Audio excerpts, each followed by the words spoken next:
Based on our question of how different decreasing areas of paper plates will affect the drag values, our group used Tracker and Excel technology to determine that, though our experiment had some error, there is a general trend that decreasing area increases terminal velocity and therefore decreases drag. For this experiment, we took a 10.2 centimeter plate and cut out 4 pieces of tape. We placed the tape on the plate and weighed the plate with the tape for a total mass of 24.3 grams. Next, we dropped the plate from 1 meter and recorded the video. After, we cut out a 2 centimeter in diameter circle directly in the middle of the plate. That cut out circle we cut into 4 equal pieces and taped them in equal proportions on the plate so that the plate is still balanced when it falls. Next, we dropped the plate from 1 meter again and recorded the video. Next, we made the circle in the middle of the plate bigger by increasing the diameter to 4.5 centimeters. We took the cutout pieces and cut them into 4 equal pieces and placed them on top of the other cutout portions that were equally spread on the plate and taped them down. Lastly, we dropped the plate from 1 meter again and recorded the video. From there, we were able to use Tracker technology to record terminal velocity of the plates and further do our calculations for drag. In our experiment, we connected that the force of air resistance is equal to the force of gravity, but only at terminal velocity.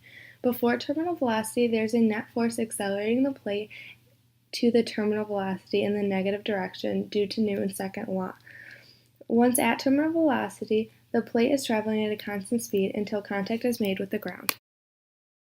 The drag force acting on an object is determined by the equation drag equals 1/2 the drag coefficient of the object times the density of the fluid times velocity squared times the area of the moving object. Our hypothesis stated that by decreasing the area of the dropped plate, the terminal velocity would increase. To support our hypothesis, we tried to create a situation in which we manipulated only the area of the plate. We then attempted to find the terminal velocity of the falling plate using Tracker. Terminal velocity occurs when the force of gravity is equal to the drag force. Because force of gravity is the same in objects of the same mass, we can safely assume that the drag force at terminal velocity does not change for objects of the same mass. The areas of the plates ranked in the following order. P1 was greater than P2, which was greater than P3. The terminal velocities, however, ranked in the following order. P2 was greater than P3, which was greater than P1. The mass of each plate was the same. Therefore, when we manipulated area, the only variable that can change in response to this change in area is the velocity. The correct ranking of terminal velocity should be P3 is greater than P2 is greater than P1. This discrepancy can be explained due to error while conducting the experiment. When an object is falling, the drag force is directly proportional to the area exposed to the air.